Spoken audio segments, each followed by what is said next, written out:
Écoutez, si ça vous va, on va commencer le cours et puis les retardataires arriveront tranquillement.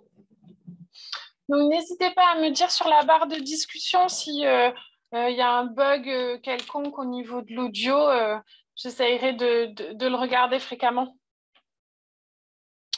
Donc, aujourd'hui, je vais vous faire un cours sur les chantes artérielles à la place du professeur Baruto. On va démarrer, je vous le mets en plein écran. Alors, les chantes artérielles, le principal persistance du canal artériel et les autres chantes artérielles, la fenêtre notamment et les fistules coronaires. Pour la physiopathologie, c'est un shunt qui est post-tricuspide, du coup, ça entraîne une dilatation des cavités gauches. Ces cardiopathies regardent les résistances vasculaires pulmonaires et systoliques en systole. L'enfant est normalement non cyanosé et si celui-ci est cyanosé, il faut émettre plusieurs hypothèses, c'est-à-dire qu'il y a une... Attendez, je lis la discussion. Ah, on ne va pas défiler les diapos. OK. Alors.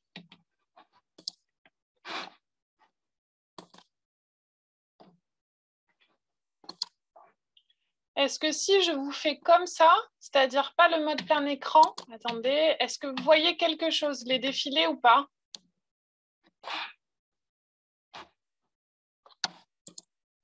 Oui.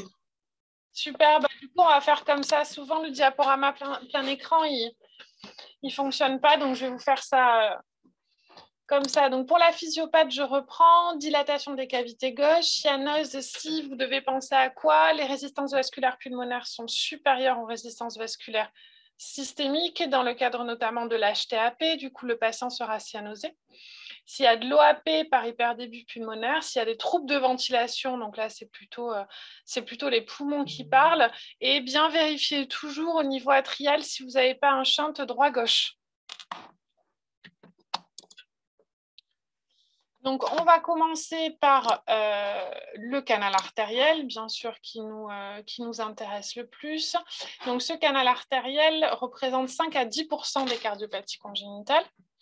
Anatomiquement, c'est une anatomie d'abord fétale qui joint l'artère pulmonaire gauche à l'isthme aortique. Il se ferme normalement dans les 3 premiers jours de vie et on dit qu'il est persistant supérieur à 3 mois. Quelle physiopathologie c'est? C'est celle d'un shunt gauche-droit mais à l'étage artériel et non pas intracardiaque comme par exemple une CIA ou bien une CIV. Et ça entraîne aussi un hyperdébit pulmonaire, donc de l'insuffisance cardiaque. La prédominance est féminine. L'étiologie souvent est sporadique. Il n'y a pas forcément de génétique ou d'infectieux derrière, mais on retrouve d'autres causes, notamment comme la rubéole ou d'autres syndromes génétiques entre le Dijorge, le Noonan, la trisomie ou le syndrome de charge. Pour l'embryologie, il a une forme tubulaire et lorsque ça intéresse le fœtus, il a un calibre comparable à l'aorte ascendante. La média est riche en cellules musculaires lisses et l'intima est épaisse. Donc ça, c'est pour les coupes histologiques.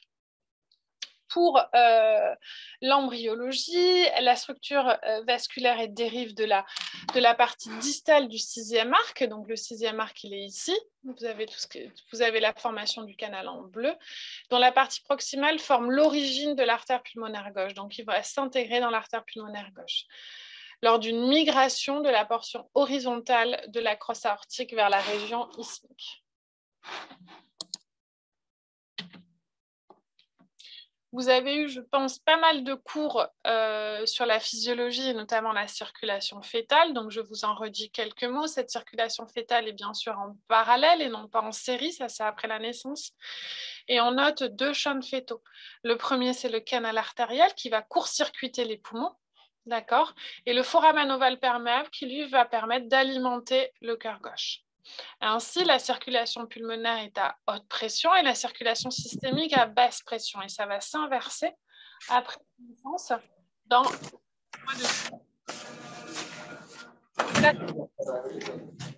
Alors, continue. Salve, Kelly. Fermez son micro, s'il vous plaît. Merci. En tout cas,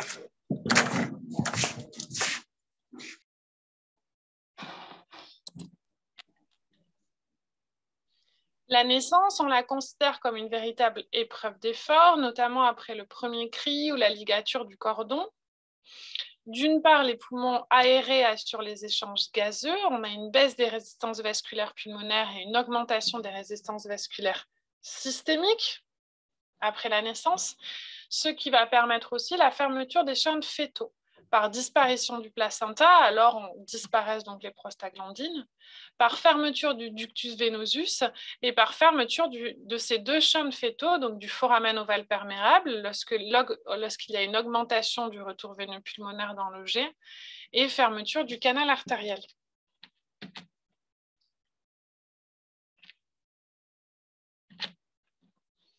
Pour son diagnostic clinique, il existe plusieurs formes nosologiques, c'est-à-dire des présentations cliniques totalement variables. Ça part du petit canal artériel silencieux qui ne souffle même pas et ou que vous allez découvrir en consultation, j'ai envie de dire, de manière fortuite. Vous avez le canal artériel qui est restrictif et qui souffle.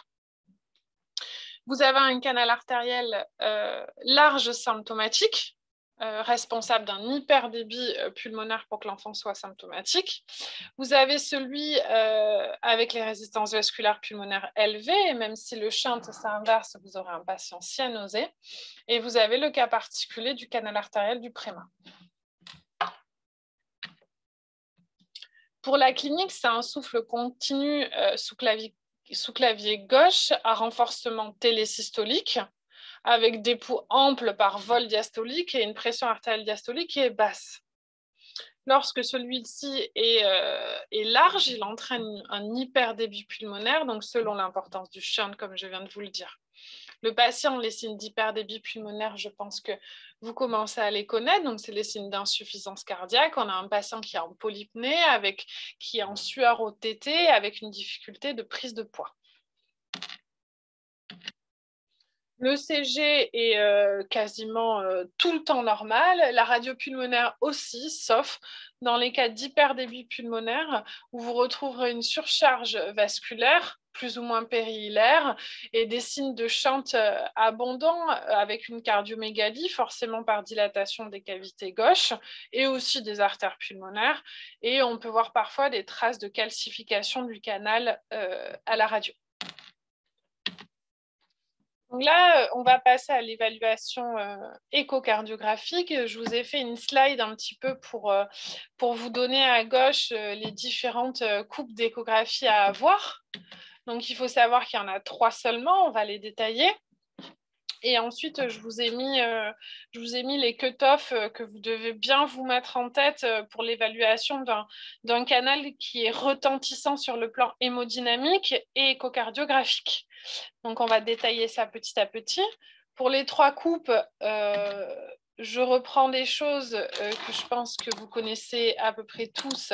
C'est la coupe parasternale grand axe. On commence par ça.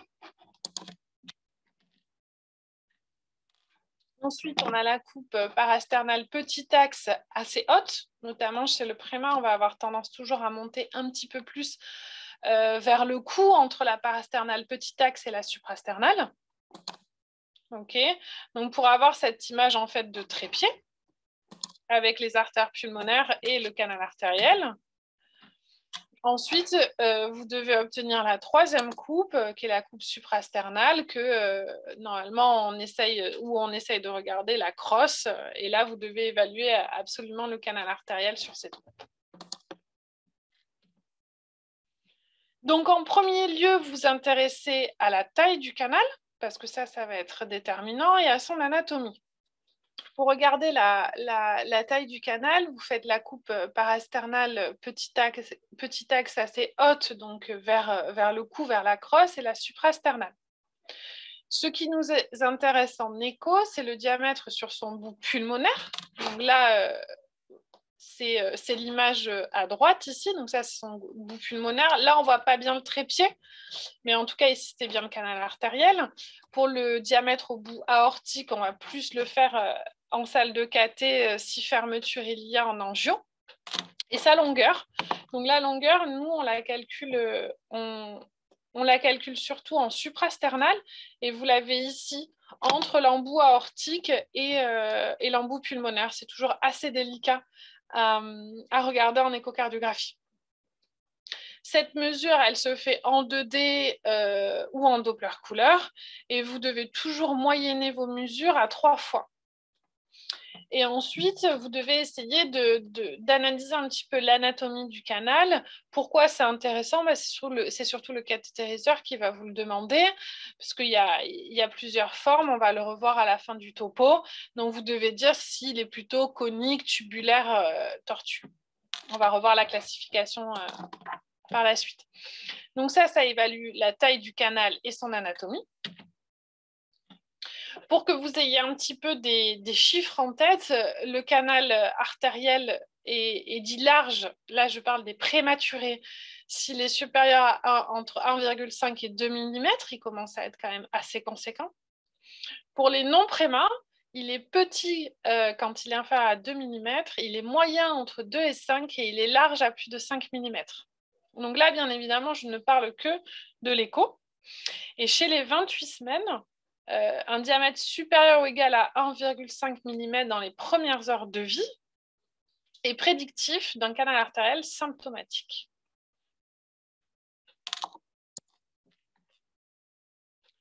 Ensuite, vous allez faire du Doppler sur ce canal. Le Doppler, d'abord, couleur pour le sens du shunt. Est-ce qu'il est bleu? Est-ce qu'il est rouge? Le bleu, on ne va pas aimer. C'est ce qu'on voit sur mon écho à gauche. Ça veut dire que les résistances vasculaires pulmonaires sont très augmentées vu que le sens du shunt est inversé. Et ensuite, vous allez faire du Doppler continu, ou même, moi, j'aime bien faire du Doppler pulsé. Alors, le Doppler continu, c'est pour évaluer la vélocité du canal, combien de mètres par seconde on a dessus, et on appelle ça le Doppler flow pattern. Donc, je vous fais cette classification, donc pour un petit peu que vous ayez en tête les différents flux de canaux qui existent. Alors, c'est vrai que ça, c'est plus une classification pour les prémas, mais je pense qu'il est de bon ton de la comprendre et de l'utiliser un petit peu pour tous les âges. Donc, le type A, c'est l'HTAP. L'HTAP qui est quand même important. Le shunt est bien sûr bidirectionnel, on a plus de droit-gauche que de gauche-droit. Ensuite, on a le pattern B, c'est le growing pattern. Le shunt est bidirectionnel, mais cette fois-ci un petit peu moins important. Les résistances vasculaires pulmonaires doivent être un peu plus basses et on a du droit-gauche qu'à 30%. Ensuite, on a le pattern C. C'est le pulsatile pattern. Le shunt, il est gauche-droit exclusif et pulsatile, c'est-à-dire que la Vmax de votre shunt, donc la Vmax, c'est celle-ci, la Vmax est toujours inférieure à 2 mètres par seconde. Et ensuite, le D, c'est le closing pattern. Donc, c'est là où on dit qu'on a un canal en cours de fermeture, qui nous inquiète du coup beaucoup moins. Et c'est la même chose avec une Vmax supérieure à 2 mètres par seconde.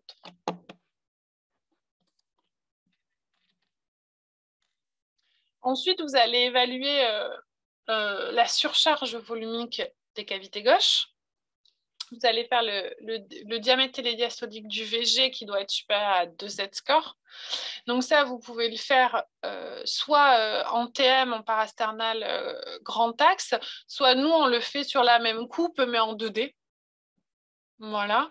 Ensuite, vous avez le rapport OG sur aorte.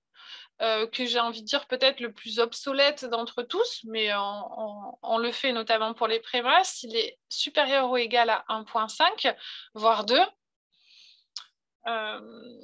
Voilà, le volume OG et la surface OG indexée, c'est plus sensible, mais je pense que tous en pratique courante, on ne le fait pas beaucoup, notamment chez les tout petits. Et vous aurez une fuite mitrale d'origine fonctionnelle sur la dilatation de l'anneau. Ensuite, vous allez regarder les signes d'hyperdébit pulmonaire. Donc ça, c'est plus au Doppler cette fois-ci, non pas continu, mais pulsé.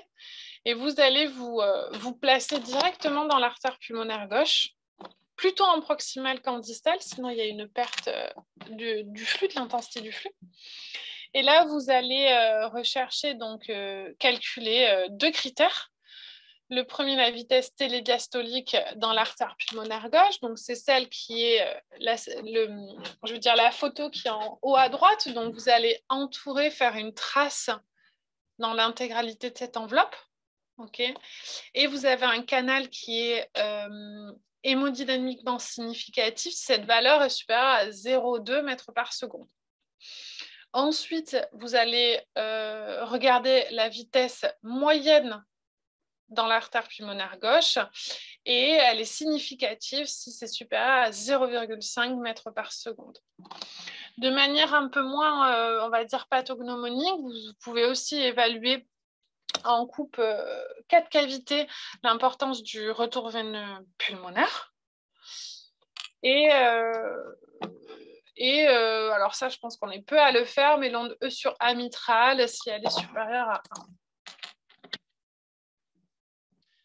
Ensuite, j'ai envie de dire un critère clairement ultra majeur, l'hypoperfusion systémique. Donc là, on n'aura aucun doute sur le fait qu'il faille aller fermer ce canal artériel.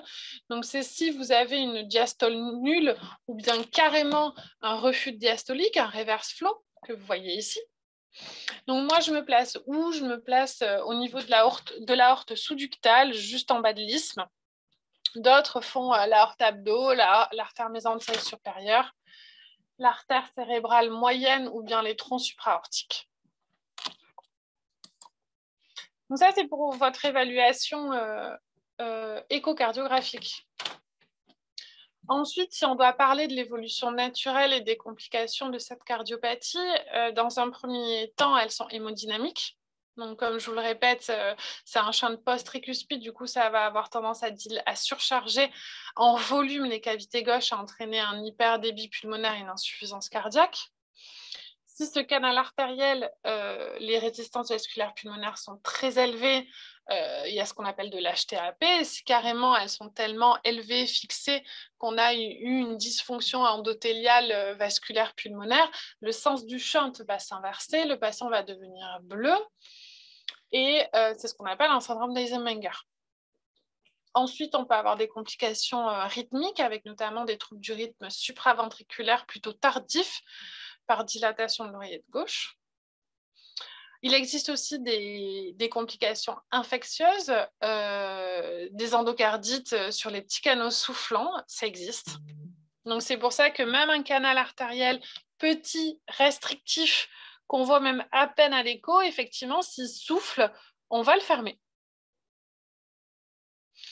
Et ensuite, il y a des anévrismes aussi qui sont décrits avec une incidence estimée à 8%, et souvent c'est quand même dans un cadre syndromique, avec un risque derrière de thrombose, de rupture ou d'infection. Pour les indications, qu'est-ce que vous avez à vous mettre en tête? Qu'est-ce qu'on ferme? Déjà, les canaux qui sont symptomatiques, en hyperdébut pulmonaire, en insuffisance cardiaque, eux, quel que soit l'âge, vous allez les fermer, même si vous donnez du Lasix, ce ne sera efficace qu'un temps, il faudra aller le fermer. Ensuite, le canal artériel qui est dit large, avec HTAP. Donc attention, cette HTAP, elle doit être inférieure à 2/3 des systémiques et ou réversible après administration de vasodilatateurs, soit sous forme orale, soit c'est ce qu'ils font beaucoup en salle de cathétérisme, pour évaluer un petit peu l'état des résistances vasculaires. C'est là où on appelle une HTAP plus ou moins fixée, quoi. Ensuite, vous avez le canal artériel restrictif, mais avec hyperdébit pulmonaire, donc dilatation, entraînant une dilatation des cavités gauches, à l'échocardiographie. Et aussi, comme je vous ai dit, le petit canal artériel restrictif, peut-être tout petit, non hémodynamiquement significatif à l'échocardiographie, mais qui souffle. Voilà, donc un patient symptomatique, un patient en HTAP, un patient en hyperdébit ou bien juste un petit canal qui souffle. Donc ces quatre cas, on va les fermer. Qui sait qu'on ne ferme pas cette fois-ci les canaux bidirectionnels avec HTAP, mais qui sont supérieurs avec une hypertension pulmonaire qui est supérieure aux 2/3 des systémiques ou ne répondant pas en salle de cathé aux vasodilatateurs. Bien évidemment, les cardiopathies ductodépendantes, ça c'est une évidence, et le canal artériel asymptomatique et en plus qui ne souffle pas. Vous les laissez tranquilles. Donc, comment on les traite? D'abord, la fermeture chirurgicale. Donc, c'est pour ça que je vous ai mis le passé, point d'interrogation. Bien évidemment, il y a toujours la place pour les chirurgiens pour fermer les canaux, notamment extrêmement larges chez les tout petits. Mais effectivement, de plus en plus, et dans beaucoup de centres qui ont notamment accès au cathétérisme interventionnel, je pense que le cathé est clairement devenu un petit peu le gold standard de la fermeture du canal, même chez les tout petits. En tout cas, si le cathétériseur dit non, je ne peux pas aller le fermer, le chirurgien va y aller. Pour la voie d'abord, ça sera une thoracotomie postéro-latérale gauche au niveau du 4e espace intercostal. Ok. Chez les prémats, on fait une ligature simple, nous. Et chez les autres, chez les un peu plus grands, on fait une section suture ou bien lorsque le canal a une morphologie, une anatomie de window, de fenêtre, c'est pour les canaux très courts et larges. Donc, on réserve la sternotomie que si on a associé des lésions intracardiaques qu'il faudra aller traiter en même temps que cette fermeture du canal. Pour les complications, comme toute complication chirurgicale en post-op, c'est l'hémorragie. Ensuite, on a une potentielle possibilité de lésion du nerf récurrent gauche, entraînant une paralysie des cordes vocales gauches. Aussi, lésion du nerf phrénique gauche, entraînant une paralysie de coupole cette fois-ci. Le chirurgien peut malheureusement faire une plaie du canal thoracique et entraîner un chylothorax. Voilà, ensuite vous avez quoi? Vous avez, comme c'est près de l'isthme aortique et de l'artère pulmonaire gauche, il peut aussi les léser au passage ou même les confondre, hein, même si c'est des cas d'école, effectivement, c'est déjà arrivé, notamment peut-être par des chirurgiens qui ont un peu moins l'habitude de faire la différence entre les deux, notamment quand on a un canal bien large, c'est quand même des fois difficile de bien individualiser la structure, donc risque de coartation et de ligature de la PG ou de l'aorte. Ensuite, effectivement, on va avoir tendance de plus en plus à privilégier la voie percutanée pour la fermeture du canal artériel, à savoir qu'il n'y a pas de limite de poids, on en reparlera à la fin de ce topo, mais même les extrêmes prémas, on les ferme par voie percutanée. Il y a des nouveaux dispositifs qui fleurissent depuis ces dernières années. On a soit un abord veineux, soit artériel.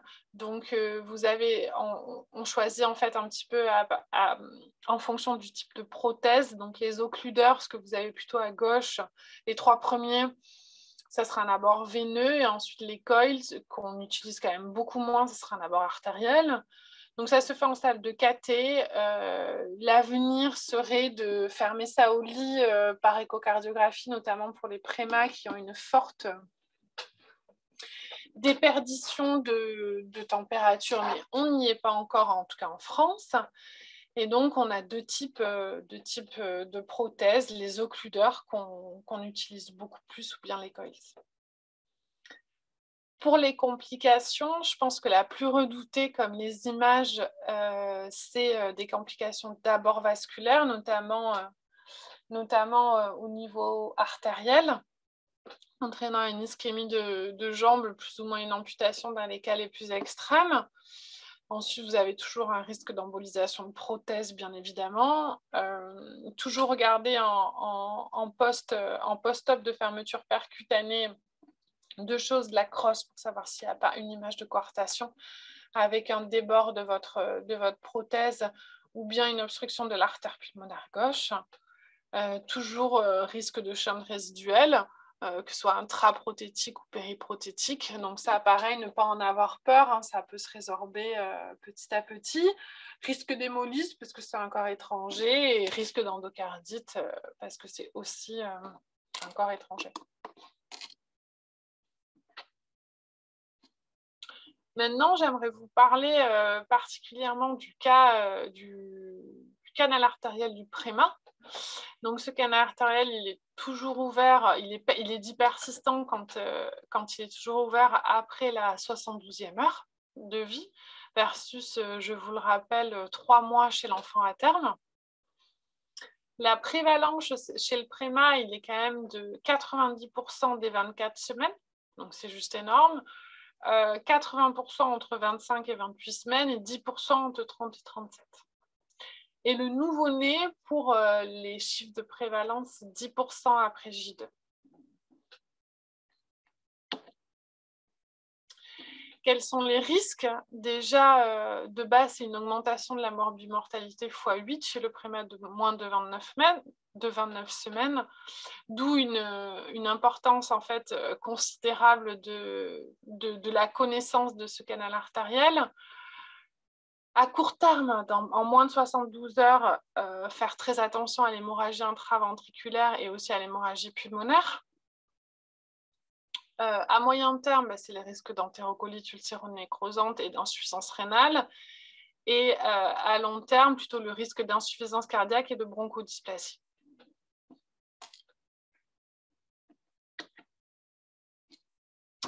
À noter que le traitement précoce, c'est-à-dire les 2 premières semaines de vie systématique du canal artériel du préma, n'améliore absolument pas le pronostic à long terme. C'est pour ça qu'il est nécessaire de sélectionner les patients. Et après discussion toujours multidisciplinaire, donc entre le cardio, le cathétériseur et l'équipe de réanéonate. Pour les stratégies thérapeutiques, donc vous avez soit des stratégies médicamenteuses, soit des stratégies plus interventionnelles entre la ligature chirurgicale ou la fermeture percutanée. D'une part, on peut parler aujourd'hui du traitement prophylactique pharmacologique. Donc ça, les médicaments, c'est que si on a un retentissement échographique, donc avec tous les critères que je vous ai cités précédemment et non cliniques, donc cliniquement, l'enfant, entre guillemets, va bien, d'accord? Donc pour l'indication, entre 24 et 26 semaines d'aménorrhée, il faut qu'il y ait un critère majeur. Pour le critère qu'on prend le plus, c'est le diamètre. Donc je vous rappelle, entre 1,5 et 2 mm, ce canal est déjà large pour un prématuré. Et entre 27 et 28 semaines, toujours le même critère majeur écho, et vous allez rajouter 1 ou 2 critères en plus échographiques que je vous ai cités. Ensuite, pour le traitement curatif, on va quand même maintenant chez le préma en France, je pense que c'est la fermeture percutanée, même si je sais bien qu'il y a encore des centres qui les ferment chirurgicalement, mais c'est vrai que plusieurs études quand même ont montré l'utilité majeure de la fermeture percutanée, qui devient quand même le gold standard, que ce soit en France, en Europe ou dans le reste du monde. Et ça, pour ça, il faut qu'il y ait un retentissement échographique, mais aussi cette fois-ci clinique. À noter juste que le critère majeur échographique, juste avant, je vous disais que c'était plutôt le diamètre, et là, le critère majeur, pour moi, sera le vol diastolique. Donc, l'annulation, la diastole nulle, ou bien carrément le reverse flow au niveau isthmique que vous pouvez avoir en suprasternal en écho. Donc, pour le retentissement clinique, est-ce que le patient aura une ventilation assistée invasive de plus de 7 jours? Est-ce que le patient est oxygénodépendant?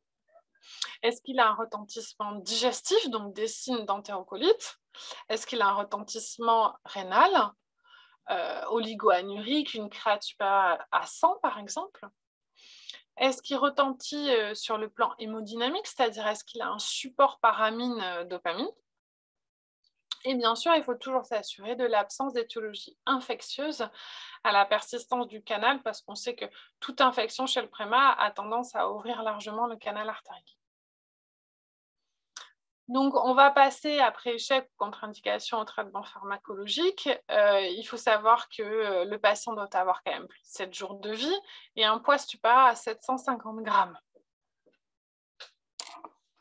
Pour les contre-indications, en gros, je pense qu'un cathétériseur qui a l'habitude d'en faire vous dira, bon, bien sûr, s'il y a un sepsis, ça, les néonatologues vous arrêteront avant, et on ira fermer un canal artériel. On ne pourra pas fermer, le cathétériseur ne pourra pas le faire, un canal artériel qui est large, c'est-à-dire il y a en tête 4 mm.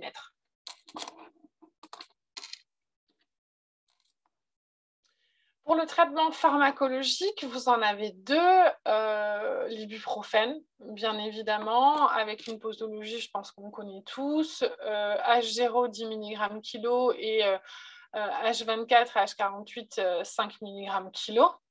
Contre-indication première, c'est bien sûr l'insuffisance rénale. Quand est-ce qu'on recontrôle en écho? C'est 24 heures après la 3e dose d'ibuprofène. Si à ce moment-là, le canal artériel n'est pas constricté, c'est-à-dire que la taille est toujours énorme, supérieure à 1,5 mm et une vélocité qui est inférieure à 2 mètres par seconde, là, on va tout de suite discuter une deuxième cure d'ibuprofène ou bien passer au paracétamol. Ça dépend des centres. Et pour le paracétamol, donc en première intention, si contre-indication à l'ibuprofène, ou en deuxième intention, si échec de l'ibu. Le contrôle ETT se fait à 24 heures, après cette fois-ci la 4e dose de paracétamol, et on peut très bien poursuivre une deuxième dose si le canal artériel est persistant, mais quand même plus petit. Si il continue d'être supérieur à 1,5 avec une vélocité inférieure à 2 mètres par seconde, cette fois-ci, on va quand même appeler le cathétériseur pour savoir si on ne pourrait pas le fermer ou le transférer dans un centre qui peut le faire. Donc là, pour une note un peu plus, on va dire, spécialisée sur la place du cathé dans la prise en charge du canal artériel du préma, les notions que vous devez savoir, c'est qu'en premier lieu, ce qui est hyper important, le cardiologue conjointement avec le cathétériseur, c'est qu'il doit évaluer l'anatomie du canal pour permettre le choix de la prothèse. Donc, je vous ai parlé des occludeurs versus des coils.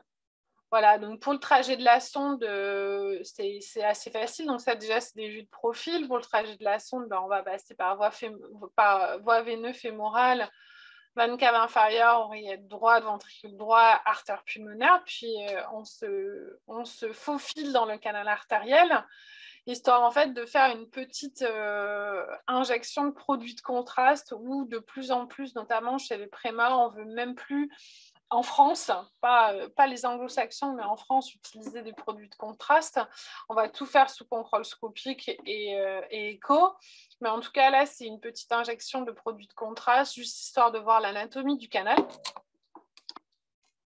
Et ce que vous devez avoir en tête quand même, c'est la classification de Krinchenko, à savoir que les formes C, donc tubulaires en tube, tout simplement, c'est la plus fréquente. Vous avez la forme A qui est la forme conique, un cône. La forme B qui est la forme fenêtre, donc c'est pour les canaux plutôt larges et courts. Le canal artériel qui est complexe pour la forme D, donc on va surtout les retrouver quand on a une cardiopathie associée et des plus complexes, ou un bon ventricule unique, ou alors une abso, un canal. Il y en a qui parlent de canal tortueux aussi.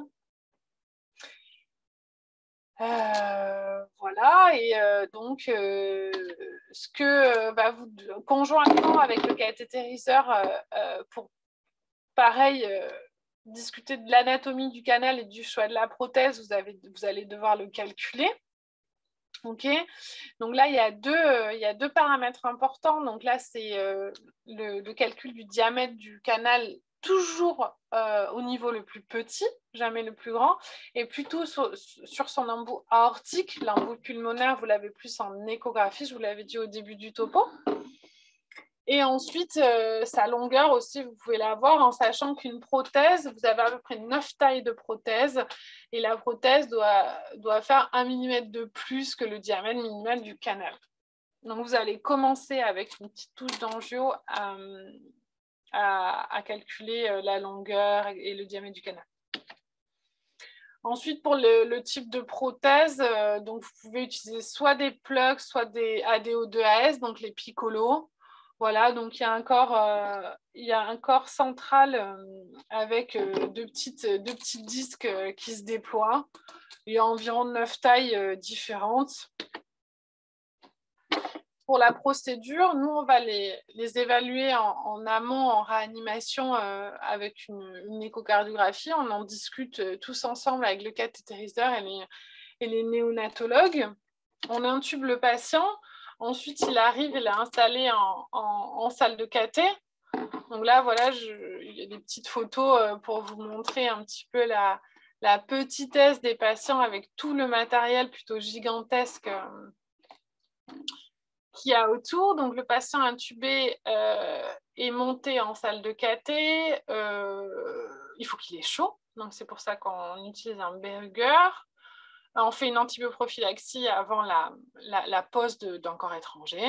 Et donc, vous avez, en termes de matériel, vous avez là l'arceau de fluoroscopie monoplan ici, avec le cardiopédiatre qui sera à l'échographie pour guider le cathétériseur. Ensuite, pour la procédure, en quelques mots, le désilé qu'on utilise, c'est un CAD French. Le déploiement de la prothèse se fait toujours sous contrôle scopique. Et ensuite, le largage de cette prothèse, nous, on le fait en échocardiographie. Retrait du matériel et une bonne compression manuelle de plusieurs minutes.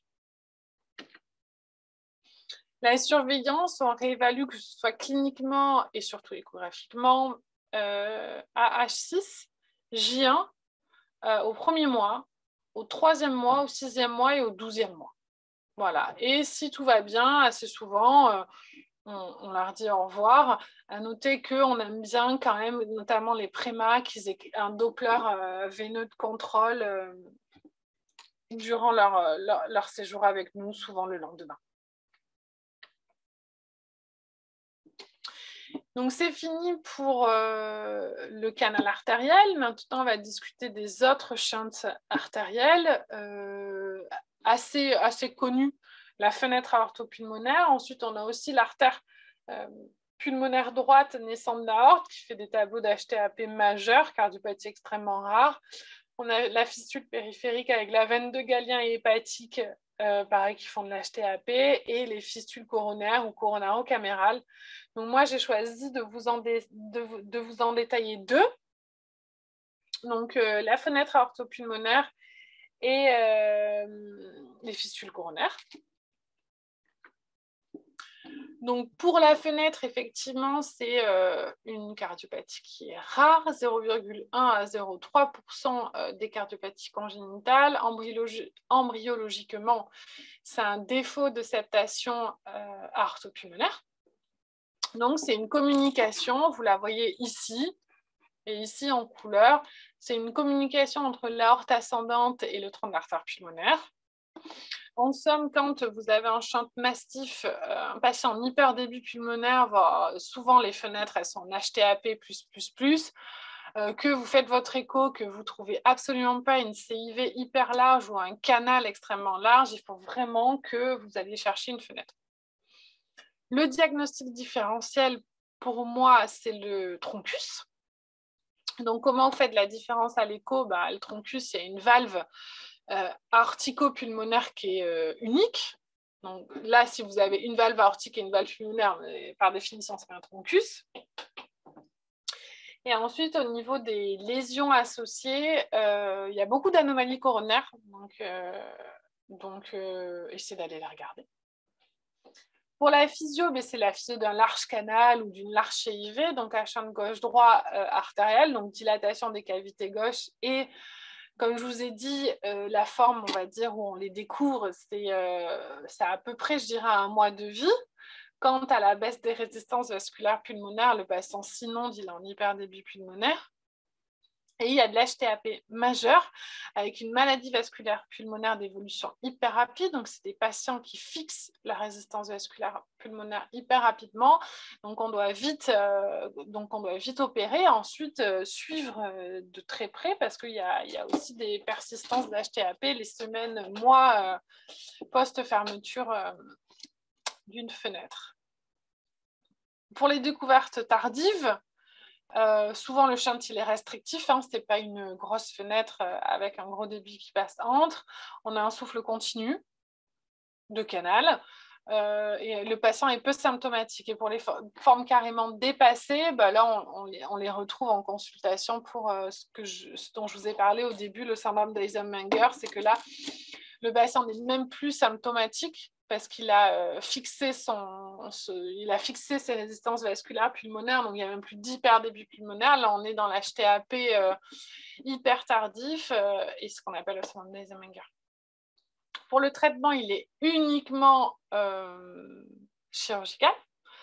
Toujours à faire en moins de 6 mois parce que l'évolution de la maladie vasculaire pulmonaire est hyper rapide. C'est un patch, tout simplement qu'on coud, sternotomie CEC.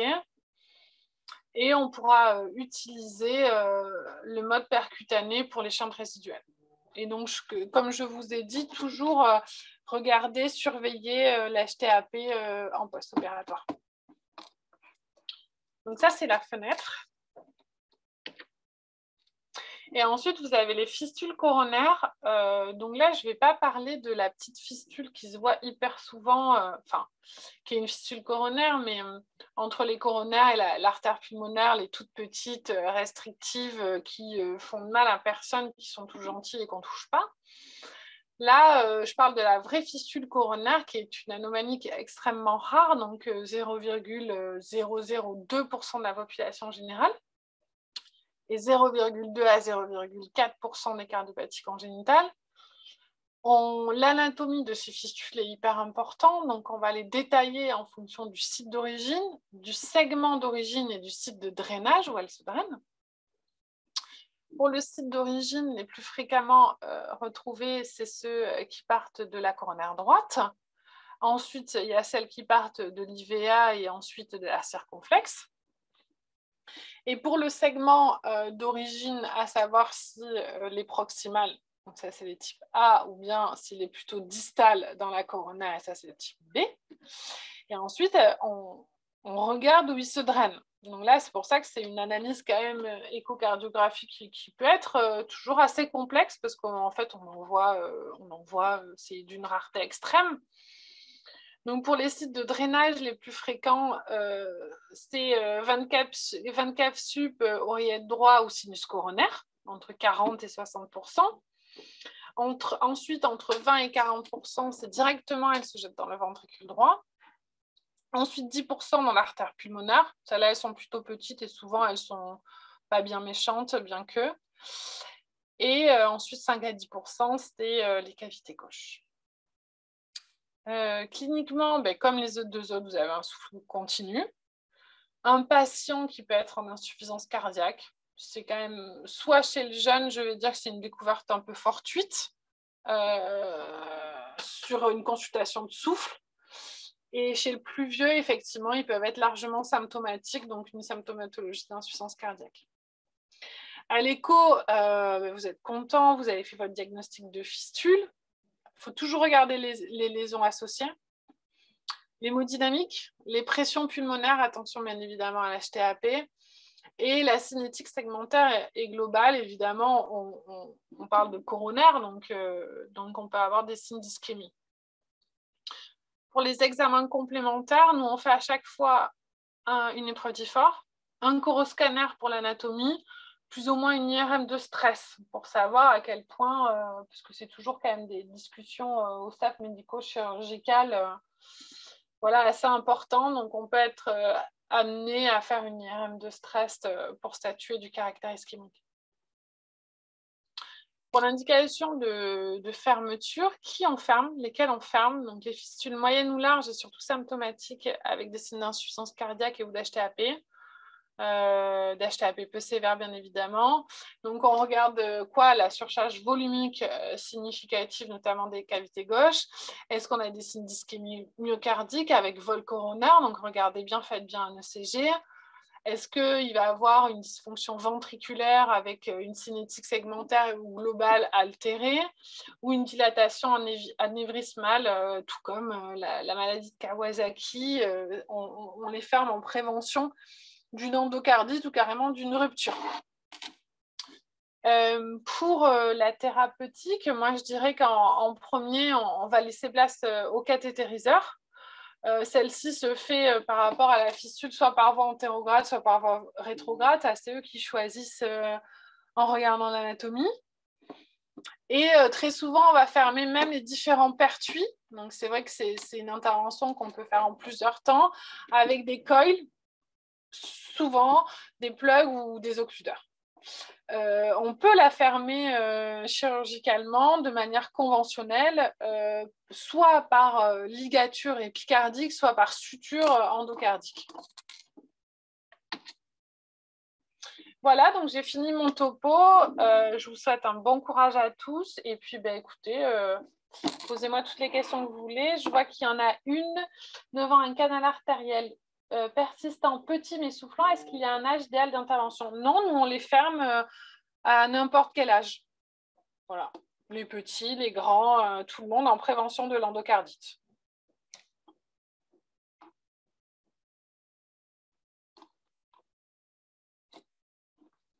Voilà, redites-moi si vous avez d'autres questions.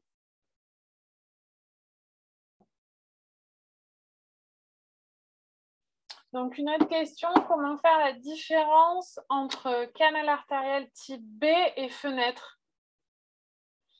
Fenêtre aortopulmonaire et canal artériel type B, qu'est-ce que tu appelles type B? C'est par rapport au flow pattern, je suppose? Comment faire la différence? C'est vrai que cliniquement, de Klinichenko, ok.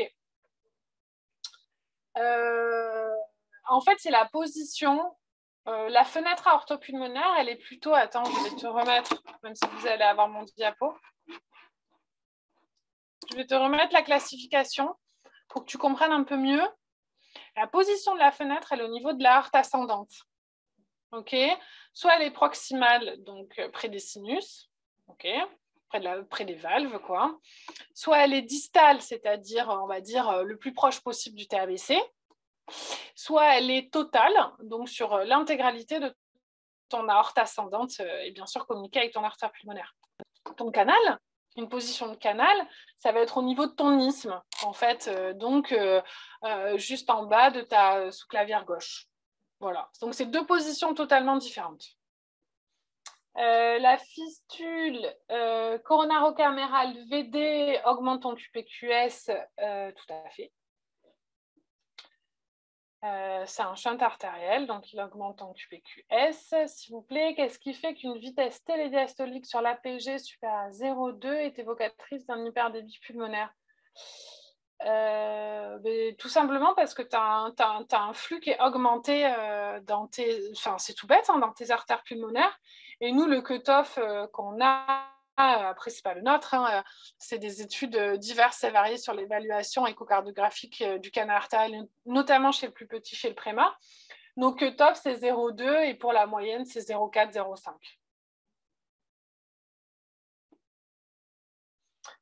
Alors, en l'absence de souffle, est-ce que la largeur et l'extension du jet du canal, visualisée jusqu'au niveau de la valve pulmonaire, peut poser l'indication à la fermeture, même s'il est resté restrictif? Alors, attends. Il faut que j'essaye de comprendre ce que tu veux savoir. Donc, si on a un canal qui ne souffle pas, est-ce que la largeur de l'extension du jet... Quand tu dis largeur de l'extension du jet, c'est-à-dire tu calcules son diamètre, en fait, je suppose, tout simplement, parce que l'extension, je veux dire, où ça se jette, le flux, bon, je pense que tu calcules, à mon avis, son diamètre. Donc, je répète, pour les non-prémas, c'est entre 2 et 5, c'est moyen, et supérieur à 5, c'est plutôt large. Donc, s'il est plutôt restrictif, la largeur, non. Il faut que tu aies, pour le fermer, je répète, un patient qui est symptomatique, hyperdébit plus ou moins HTAP inférieur à 2/3 des systémiques. Il faut que tu aies une surcharge volumique des cavités gauches. Voilà. Il faut que tu aies un canal qui souffle. Voilà. Donc là, pour moi, si certes, il est un peu large, mais par contre, qu'il est restrictif et qu'il ne souffle pas, pour moi, tu peux le revoir, quoi. Mais souvent, ces canaux-là, pour moi, ils dilatent les cavités gauches. Et soit tu fais partie des personnes qui regardent une dilatation des cavités gauches, je veux dire visuelle, qui dit visuellement, soit tu fais le diamètre diastolique du VG, soit en TM, soit en 2D sur ta parasternale grand axe.